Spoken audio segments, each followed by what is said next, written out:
Well, hello, here we are again. This is the season of Advent where we prepare to both celebrate the first coming of Jesus, but also prepare for his second coming. Certainly the climax of this season, or the resolution even, is in Christmas. Now, a lot of, well, I can use the common term, a lot of false information has been circulated concerning the Christmas story, and I'd like to debunk some of those in the next few weeks. Today, I want to look at the supposed connection between the Christmas story and pagan practices.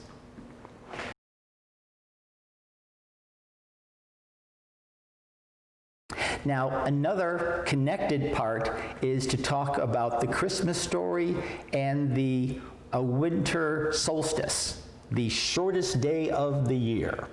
People claim that the early church set the date for Christmas on the solstice because it was a good symbolic move, because it is the shortest day, longest night of the year, but it's also when things start to turn and the days get longer, thus symbolizing the coming of light. Well, that's really a good correlation. That's a good sermon illustration no matter when he was born. But there are some problems with that. Again, there are some problems with that.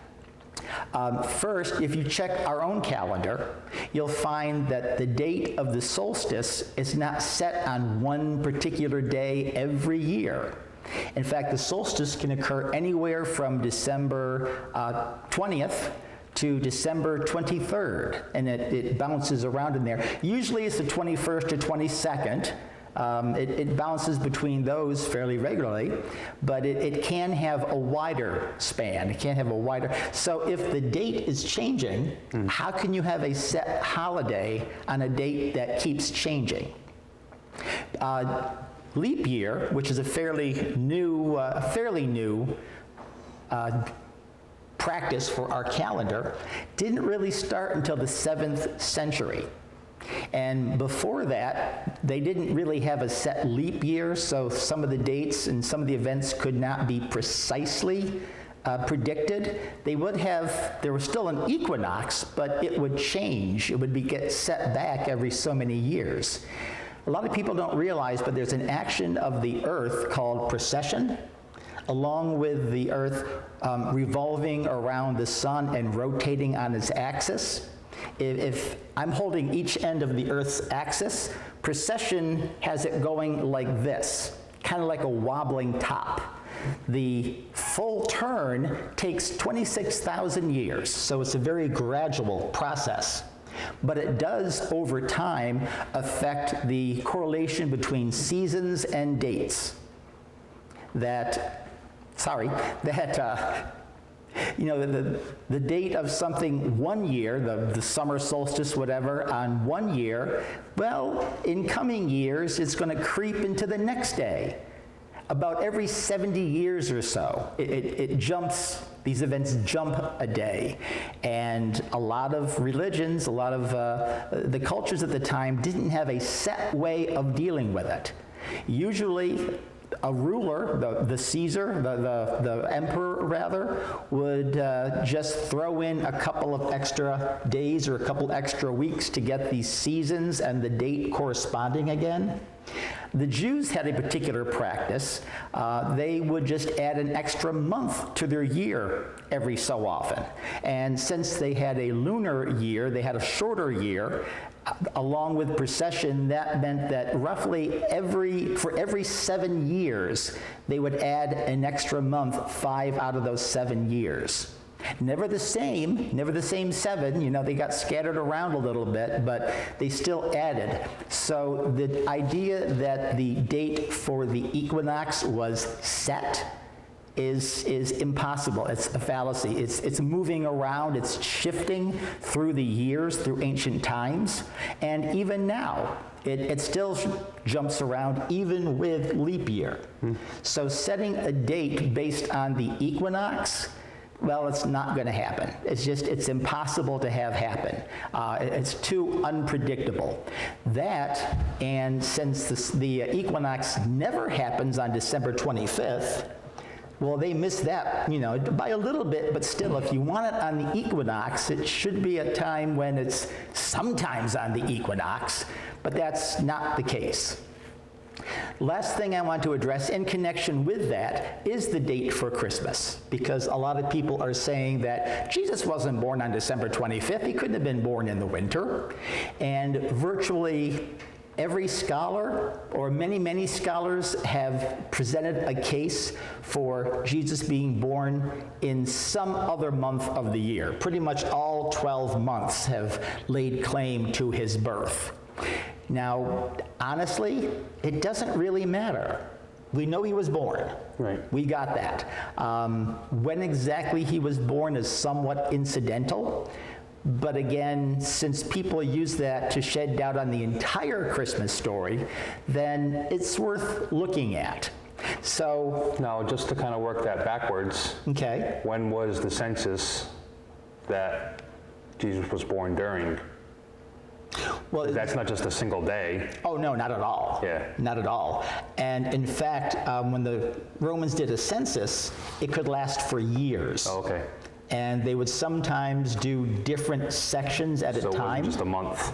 It wasn't just a month. That's what I was thinking. Maybe they had, the month of December as this is when the census will be, and when you can show up is when you show up during that month. Right. No, it's much wider, much broader time. In fact, in some sense, the Romans loved to do a census Really? because that kept their taxes up to date. True. And sometimes there was a special census. The census done in Luke Yeah. is thought to be, in particular, an inheritance tax, because the emperor needed a little more funding for his army. So he kind of added or updated a particular tax, Okay. which is why they had to go to their hometown. So yeah, the census unfortunately doesn't add a lot of details to the month that he was born. Yeah. Some people claim that if the shepherds are out with their sheep, well, then it can't be winter because shepherds took their sheep inside during the night in the winter. Well, that happened more up in the mountains, but if you were near a town, then it's documented that shepherds would keep their sheep outside 24 hours a day, that it wasn't that harsh, and they could endure the weather just fine. Well, Bethlehem is part of the desert, isn't it, to a degree, in that desert area? To a degree, yes. So I mean, when you think of it like that, you say, okay, the shepherds can be outside all the time, all year round, except probably just the opposite during the summertime when they can't be outside all year round because it gets too hot maybe, or I don't know. Well, that Plus could they be. didn't have air conditioning, obviously, so, Obviously. yeah. So yeah, that's also a possibility. Yeah. Although the sheep were indigenous, so they would have been Right. more Used to it, right. acclimated. Yeah. And people can adjust. Yeah. People can adjust. Shepherds spent 24/7 with the sheep. Yeah. They very seldomly had human contact.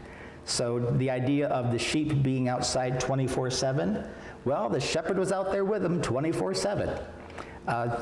So anyway, just to say that they were good, they were well taken care of and well supervised. But they would have been out 365 days out of the year. I've also read, I should say, some evidence that the shepherds would, in particular, take their sheep down to the meadows because in December it was a rainy season and the meadows were especially lush, which would give a little bit of credence to the December date. Although I think the strongest evidence for the December 25th date is that the early church fathers, first and primarily second century, the majority of them, I think actually all but one, said that Jesus was born on December 25th. And they were the closest ones to the date. I mean, the more time that goes by, the less connection you have, and it might be harder to find evidence. But first century and second century church fathers, they're pretty close to the evidence. Now, And Mary was pretty active in them while Jesus was still alive, and probably right after Jesus' death still, right? oh yes, So they would have spoken to her, and yes. Okay. Yes, and they did have a strong interest in showing that Jesus was of divine origin, not human origin. So the whole story of why is all that included? Well, that's just validating the claim that he is the Son of God. Right. And it would be handy to have Mary around and talking about how it came about, because it was unusual. So those are the essential arguments about the Christmas story, that it happens in history, that all of the claims that it's based on pagan practices really are unfounded, and that, yeah, there is evidence, there's good evidence that Jesus was indeed born on December 25th. I hope this clarifies some things for you. Share this with your skeptical friends and make some good conversation for you at least.